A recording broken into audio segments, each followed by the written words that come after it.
Shalom Chaverim, I'm Stephen Ben-Nun. You're watching Israeli News Live. The Munich Peace Conference is kind of winding down now as the weekend ends here. Russian Insider brought out a very interesting article on that of Mike Pence, Vice President of the United States, and the comments that he brought to the table showing that the U.S. is behind the European Union, behind NATO, and their stance not against an aggressive Russia, but as Mike Pence calls it, an assertive Russia. The article on Russian Insider titles, Lavrov tells it right to Pence's smug face, Russia will end U.S.-led world order. But the question is this ending the new world order altogether, or is it only changing gears, shifting to another world order, another new world order besides the original one that was started? According to the article here, Pence told a room full of Washington lapdogs that the United States would continue to hold Russia accountable. Then Lavrov went up to the podium and straightened him out. That's their aiming title there, aiming to calm European fears about U.S.-Russian ties. Vice President Mike Pence told world leaders Saturday that the United States will still stand firm against Moscow while also seeking avenues for cooperation. This is the opening line to CNN's report about the predictable saber rattling that took place at Munich Security Conference on Saturday.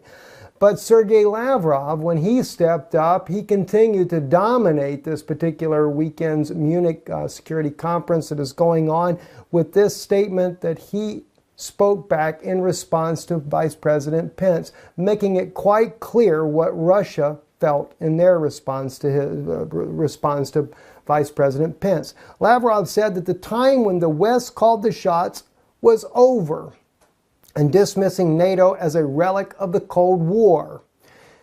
He added, I hope that the world will choose a democratic world order, a post-West one, in which each country is defined by its sovereignty.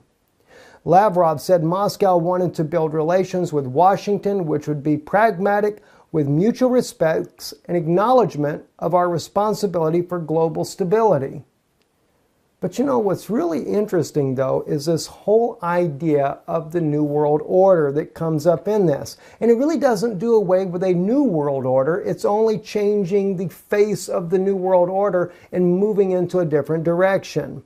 All right, now I would like to share a little bit more of the article here with you, and then I'm going to go into a little bit more about this so it makes sense. The crisis in Ukraine made it clear that Washington wanted blood, but the U.S.-led crimes against the people of Syria is what made Russia realize that they are not dealing with normal, reasonable people. Washington is a cable of psychopaths. That's what he says in this article. The war in Syria has also ushered in a new era. We are witnessing a seismic shift in how international relations are conducted. Russia and Iran just proved that fighting the bully works, and other countries have taken notice. Lavrov's comments are more than just an invitation to all nations to join Russia in the creation of a new world order based on state sovereignty, but international consensus. So again, the new world order has never changed. And the insider that I had that spoke to me about BRICS a little while back was definitely clear that BRICS was only the beginning of the real New World Order, an entire new system with a new banking system, everything coming together. And that, no, it wasn't just Russia separating itself, trying to build a new economic front other than that of the West, but it was really the true New World Order. You're going to see that in just a moment. But first, let me look at the wording that we saw already, and I've seen this over and over. It is called a liberal democracy, or a liberal world order, is something that Lavrov has referred to what the United States is doing. And by the way, the liberal world order, or the New World Order, the original ideology behind this was to do away with all nationalities, to come together as a one world order under a one world government and a one world religion, effectively doing away with everything else, and then therefore being governed by one non-elected governance. Very much like the European Union. They have government officials that are never elected by the people. So therefore, It is a totalitarian system, and this is what the New World Order was supposed to be.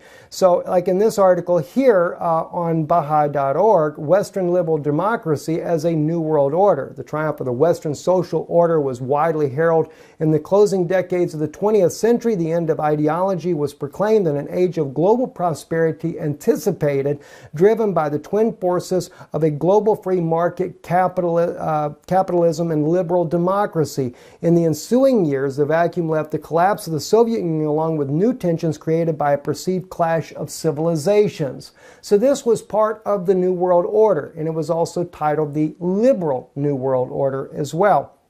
But then something very strange began to happen once we seen, especially when we began to see the isolation of Russia by the United States. Russia began to form their own alliance with other nations, and they formed what they called BRICS: Brazil, Russia, India, China, gosh, I forget what the S actually stood for, but anyway, it's another country as well. These were the nations that put together and started their own system. And for a long time, I just felt like this was Russia trying to bring together new trading partners in order to keep Russia going. But then one of the insiders that I knew that worked with a very close man inside the Turkish government stated to me that BRICS was actually the real New World Order, and that they are working on doing away with the other systems. So as I see Lavrov's comment, well, I can appreciate the fact of his strong stance against the push that Obama has done in his legacy to try to thwart everything that Russia's doing and making Russia look like the bad guy. But at the same token, I can also see that Russia is actually heading a new world order totally separate from the one that was started by the United States and other nations. So this may be the ultimate plan to begin with. Now, it says here, Russia is the target of a multifaceted, asymmetric campaign of destabilization that has employed economic, political, and psychological forms of warfare, each which has been specifically designed to inflict maximum damage on the Kremlin. This is why we have seen a major battle between the United States and NATO against Russia. And even take note about Brazil, how Brazil's economy has nearly collapsed as part of becoming a part of this BRICS alliance that Russia put together. China also has been targeted on many occasions, India. And this has all been tried to thwart this new world order that, as Lavrov says, that every nation keeps its own sovereignty. But the point is, though, is it doesn't change the fact that it's a new world order. And that's what's concerning to me. Notice also, you want to talk about Lavrov dominating over this weekend's conference there inside of Munich, Germany. This article here that was translated on the stalkerzone.com, Ukrainian journalist Poroshenko stopped applauding Merkel after her comment about Russian-European Union. Again, Merkel even taking a major change in her own stance towards Russia. Now that they see that Donald Trump is actually trying to back off on the threats against Russia and Russia being the bad enemy and stuff, and of course it may be that President Trump is working with Russia to go along with the new world order that's in the new direction. Or perhaps maybe it was never a new direction. Maybe this is what will actually replace all the global currencies that we have today. The IMF, that is, who regulates who's the #1 currency running the world's economy, which generally is the US dollar.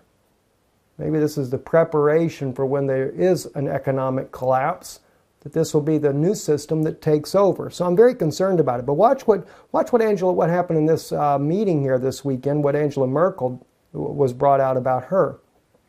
The German Chancellor, Angela Merkel, speaking at the Munich Security Conference, called the war in Donbass an internal Ukrainian conflict, reported the Ukrainian journalist Yuri Dudkin on his Facebook page. And that's him pictured right there on your screen. Now that kind of blew me away, because Merkel has always, as long as Obama was in power, always referred to this as the Russian aggression, never an internal conflict. What made that change? Now, this is what he actually writes. The Ukrainian journalist writes here, right now in Munich, Frau Merkel called the war in Donbass an internal political conflict in Ukraine. No Russian troops, but only Russian support of separatists.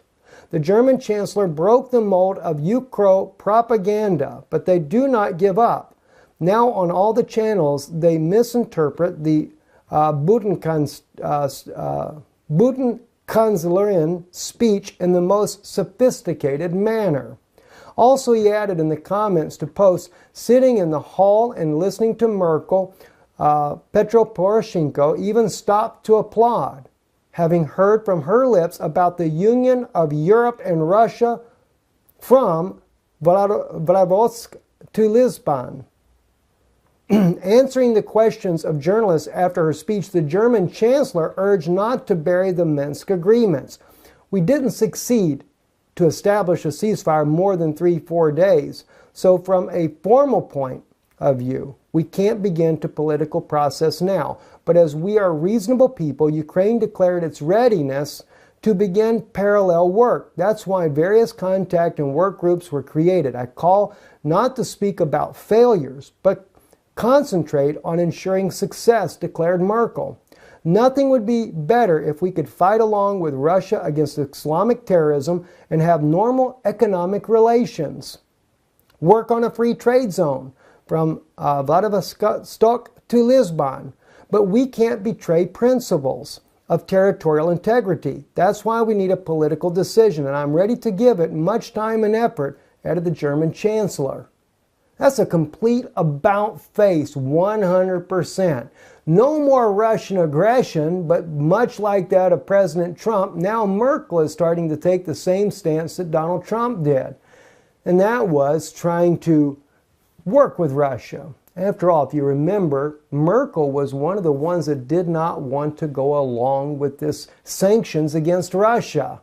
But the Obama administration kind of forced her hand in doing so. And then, of course, the strange downing of the German plane that killed all these youths over the French Alps. What was that all about? A lot of conspiracy going on about the downing of that plane, and was it actually a message sent to Merkel that if she didn't go along with the sanctions, then there would be consequences to be had? Well, Merkel, after the downing of that plane, if you ever watched the political side of all this, that's when she really came on board putting sanctions against Russia. But had nothing to do with that, did it? It was only pressure. And now Petro Poroshenko is finding himself more and more at odds with even the European Union members not being so supportive of his war against Ukraine. At this meeting, though, there was an agreement for a ceasefire, or not so much a ceasefire, but a pulling back of the heavy equipment, heavy arms fighting on the contact line around Donetsk. But it didn't mean that Poroshenko is not trying to gain territory in the process today and yesterday, as he launched an offensive 3 different directions on Donetsk already. So he is definitely trying to take back East Ukraine.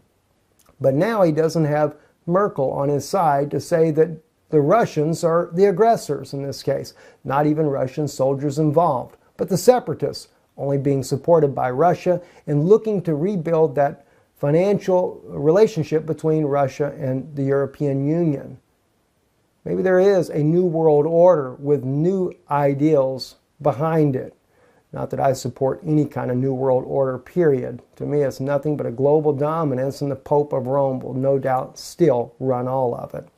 Also, another news already happened. Lorenzo on his Twitter account shared this particular image, very shocking image of a bomb that went off near Deir el-Zor, and it is a monstrosity of a bomb. Some people actually noted on there it looked more like a weather phenomenon than a bomb, but it is a bomb, and it is alleged that the U.S.-led coalition did the airstrike that caused this massive explosion.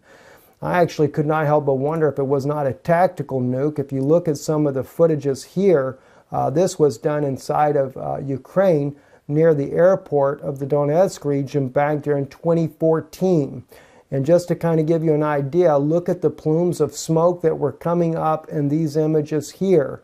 Unbelievable, but of course once it was 2 different bombs that went off here. They were even suggesting then in Ukraine that this was possibly a tactical nuke that was being used. You can see in the video footage here, you're going to have a second one. One's already gone off, creating this plume of smoke that is just towering all the way up to the sky. Then a second one will go off as well.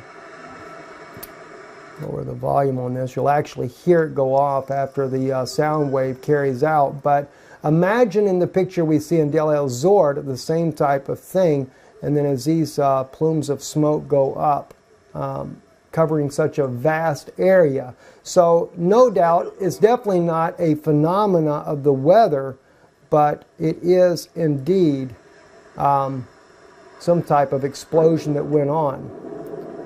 And that, again, happened in Ukraine in 2014 near the Donetsk airport. So as we say, we look at this right here, you cannot help but wonder if it wasn't possibly tactical nukes being used, a small nuclear device being detonated inside the ground.